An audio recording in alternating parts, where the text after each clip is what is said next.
15 minutes. That's nothing, right? For a moment, just think about how quickly 15 minutes passes. Go ahead, we'll give you a second. Now, what if we told you 15 minutes could change your life? Welcome to 15-Minute Transformation with Shana James. 15 minutes out of your day could help transform your mindset, your habits, and your lifestyle. If you're looking to improve your relationships, boost your productivity, or just be happier and more fulfilled, get ready for practical insights and inspiration that you can use right now. 15 minutes to change your life. This is 15-Minute Transformation with Shana James. Hey, today we're continuing in this series called You 2.0, and we're talking about, how do you create or go to another level in your life? How do you level up, move beyond where you are, and become the person that you want to be, have the life you want to have, do all the dreams and achieve all the dreams that you want to have? I'm Shana James. I'm your host for today's episode. Today we're going to be talking about the Snatch Man. Yes, I said it, the Snatch Man. Now, I want to be clear. Some of y'all who listen to this are like, what in the world is the Snatch Man? And some of y'all know exactly who the Snatch Man is. Let me make this clear. The Snatch Man, in my lingo and in the hood, was the repossession guy. The guy when you had a car and you were paying your bills or not paying your bills. If you stopped paying your bills on the car and making your car payments, you would come outside and you said, you think somebody stole your car because the car was gone. And we called him the Snatch Man because he would come and just snatch the car up from up under you. You wouldn't even realize that he was out there hooking your car up to a tow truck and taking it away. The Snatch Man, what is it that can come as you pursue your goals, pursue your dreams, go after the things that will help you and the lifestyle you need to create in order to reach that next level in life? The Snatch Man, what are the things that will come up under you and steal away or snatch you away from achieving those goals? And so today we're talking about the Snatch Man. We're talking about what are some of those things that can snatch you away from being focused, from being where you need to be on your goals and achieving the things you want in your life. And then how do you overcome them? So as we talk about goal setting, we talked about creating a lifestyle or creating habits in your life that will carry you through to getting to your goals. And then once you get your goals, to actually achieving them. So effective goal setting always comes down to, even if you've got this goal, it doesn't matter if you have it, it always comes down to, can you manage your time and create habits in such a way that you can make those goals become a reality? So you have to be able to do, effectively time management to get you to where you want to be. And most of us fail to achieve our goals because a large amount of times we just lack time. It's like, I want to do this. I have the desire to do it. I have the motivation. I have my why.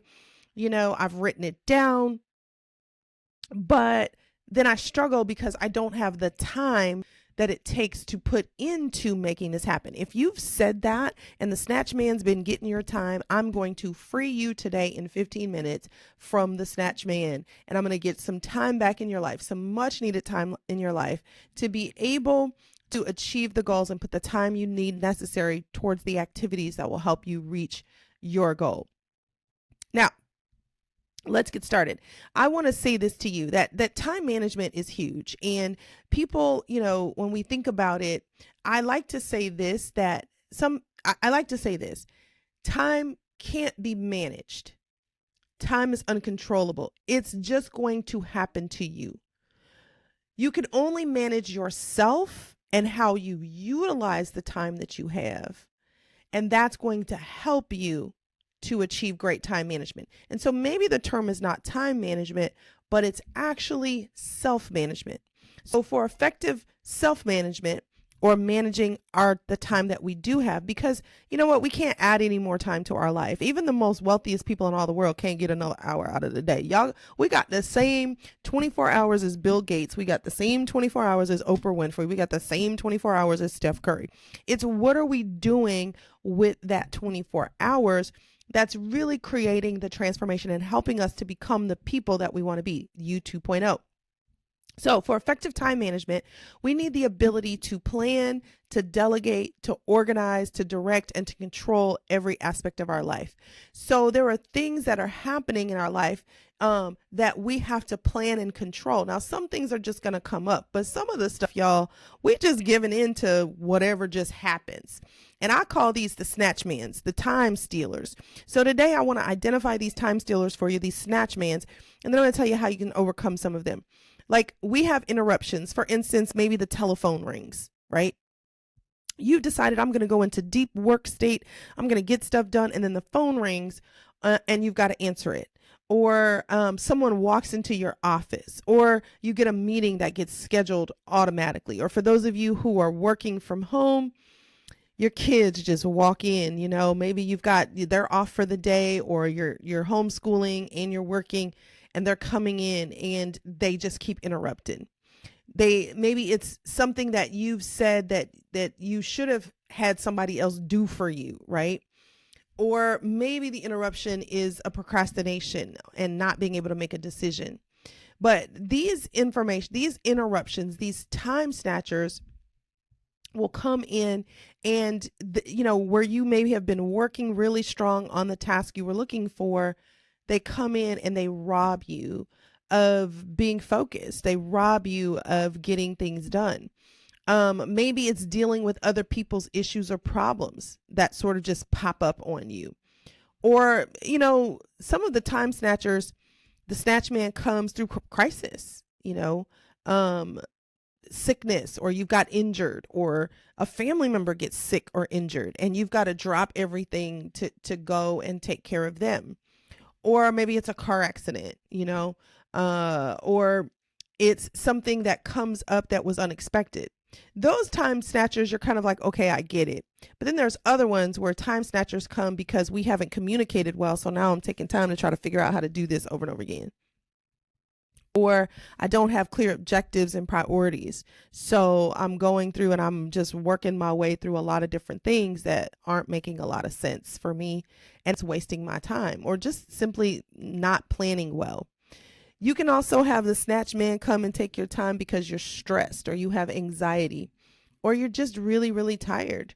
When you're really, really tired, it's so hard to focus on the tasks that are at hand because your body is like, we're done. Another time snatcher is your inability to say no. Look, I'm not delving into these. I'm just tapping all these issues so you can kind of get an overview. But we say yes to too much stuff. And when we say yes to all these things, what it does is it snatches our time away from the things that are important. So we're taking times to do things for other people because we don't know how to say no instead of doing what's most important to us. Disorganization is a time snatcher. When you you spending time looking for stuff because you're not organized to keep it where it needs to be, it's snatching your time, right? So just to be clear, those are some of the time snatchers. Those are some of the snatch men that come in our lives. But fortunately, there's strategies that you can use to manage your time better in a way to help you be more in control, to help reduce your stress, and to help you to get to the point where you learn how to deal with these time snatchers so that you can actually achieve your goals and get to you 2.0. So let's start to talk about what are some of those strategies. What are some of the things that we can do, right? So I want to just kind of share this, that a lot of times one of the big ones was crisis, right? Like we have a crisis, something comes up that we don't expect. And so I want to kind of start with that one. But management guru Peter Drucker says that crisis management is actually the form of management preferred by most managers. It's so funny because actions taken before the crisis could have actually prevented crisis, but some people operate well in crisis. What do you mean? There are some of you, like myself who procrastinate to the last minute, and it presents a crisis for you. And when you are in this crisis, come on, I feel like somebody about to get free. Oh, I feel the Lord saying you about to be free today. Some of you, we put ourselves in the crisis because we say we work better under pressure. So we procrastinate till we put ourselves in a place of pressure. And I am, a huge procrastinator. I will say I'm a recovering procrastinator. And the reason I would say that is because when I was a kid, I would wait till the last minute. I would study the night before, and then the next day I'd go pop and get an A. I'd be like, yeah. So I'd be like, I do my best work when I'm under pressure. But then I started to realize, like, I would turn in stuff that had mistakes, and I would turn in stuff that it was good and it still qualified as an A, but what could it have been if I would have really taken the time to it? And so that's really where this 15-minute transformation podcast came about, because I began to make a change in my life where I said, instead of waiting to the last minute to do things, what if I just worked on it a little bit at a time every day? And then I don't create a crisis on the regular, y'all, that snatches my time and stresses me out. So I would start to do things like every Sunday I have a sermon to do. And that sermon, it probably is 5 to 10 pages of writing each and every week. And then there's the research, and it takes me anywhere from 30 to 40 hours probably to really, really put together a great sermon. But I could do an okay sermon in like 20 or 15 to 20. So I would leave it to the last 2 days. As sometimes I would be turning those sermons in on Sunday morning, 5 minutes before the sermon starts. When I mean turn them in, get them to our AV guys so they can get scriptures up and post them on live streams and things like that. And I've learned that if I just break that up and work 15 minutes a day on my sermons, then I give a much better work product, and I'm not in crisis. And I start at least 2 to 3 weeks in advance. Now, normally that 15 minutes might go 15, start it for 15, but it may go for an hour. But the idea behind it is if I don't have a full hour, I just do the 15 minutes, and it really does make an impact. So I prevent a crisis by planning and working a little bit at a time. So that's one tip for you on how to defeat the snatch man. So another way to defeat the snatch man is with your telephone and your cell phone. Look, y'all, your phone will go off. Those beeps will alert. Those emails will pop up. Turn them bad boys off. And I'm not saying turn it off completely, but you can put it on silent for an hour and a half to go deep work, right? Or sometimes for you guys, when you're at work, the emails keep coming and you feel like I got to respond right now. That's snatching your time. You can't get into this deep state of how to really think and get things done and move where you need to be because you're constantly being jolted every different direction. Save it. Here's another tip. Put reviewing your emails to 3 times a day if you have to be on it that much. In the morning for 15 minutes, at lunch for 15 minutes, or right before lunch, and then at the end of the day for 15 minutes. And that way you're not like leaving anybody so far out. Some people can wait 2 to 3 hours to get a response to the emails. Wait, and then bulk your responses. Do your responses all at the same time. So you review them maybe in the first one and respond if you've got time, or review and respond. It's separate 15-minute intervals. But taking the time to do that will keep that from interrupting you, or make all your phone calls at the same time instead of just doing a call here or doing a call there or answering this call. Let it go to voicemail. They'll text you if it's important or email you, but you'll get it, right? You'll be able to then snatch back some of that time in your life. The other thing is sometimes I think people just drop in on us. I think the worst thing we've done in corporate America is create this open door policy. And let me explain what I mean. I don't mean the fact that you can talk to your boss about anything is bad. I think that's amazing. What's bad is we've come up with this idea that my door has to remain open for you to come in to be able to do stuff with me. Let me just help y'all right here and right now. Sometimes you need to close your door to get stuff done. You need to close your door to your children. You need to close your door to your boss. You need to close your door to your coworkers, to your staff. You need to close the door to your spouse, because everything you cannot be focused and you cannot work the way you need to work if people have access to you, pulling on you all day, every day, at any time that they want.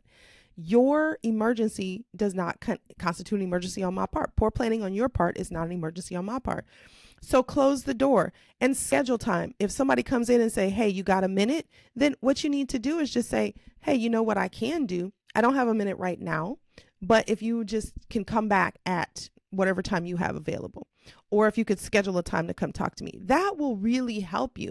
And if you got a little babies are a little different. You just redivert their attention. They'll get off you. They're like, mom, give them another toy. I'm not saying put them in front of the TV. Give them a book to read, or give them a task like, hey, can you go over there and pick your blocks up for the next, 10 minutes? They don't know time. But any of that can allow them to get the distractions off of you will allow you to gain time, because you can be focused working on the tasks that are getting you towards your goal. So don't stop doing what you need to do. Don't let the snatch man take your time. Don't let the snatch man run over you. And then the other thing is, make sure you learn how to say no. A no is enough. No is a sentence by itself. It is a one-word sentence. Can you do this? No. Some of y'all are like, why is it quiet? Because I don't require giving you an answer. I need to say no for you, for me, because I have other things to do. I don't have to explain my no to everybody. So I just want to encourage you as we talk about you 2.0, if you want to get to that next level, then you're going to have to manage your time, and you're going to have to let the snatch man stop taking your time. I know I'm out of time, but I got to give you this one more. Here's the other snatch man. The biggest snatch man I've ever seen is the TV. Turn the TV, turn off your cell phone, YouTube, TikTok is a snatch man. Just turn them off. Give yourself, if you want, 15, 20 minutes to watch those things. If you even give yourself an hour, but put a timer on it, time it. And then once that timer goes off, turn that thing off, get back to work, get back to working on your goals, doing what you need to do. Because I'm telling you, if you do not manage your time, the snatch man will always take it from you to keep you from having and becoming who you need to be. So you 2.0 is you taking control of your time, you managing your time and doing it well. Hey, thanks for listening to 15-Minute Transformation with Shana James. I'll see you tomorrow.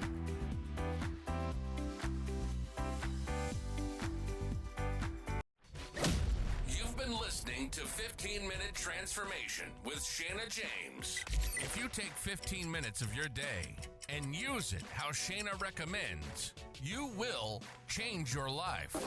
Shana is a certified life coach, a pastor, and a transformation expert. Real, authentic, and right to the point. We hope you've enjoyed the show. If you did, make sure to like, rate, and review. And we'll be back soon. But in the meantime, find us on Facebook and Instagram at Coach Shana. And be sure to head over to the website at powerof15minutes.com.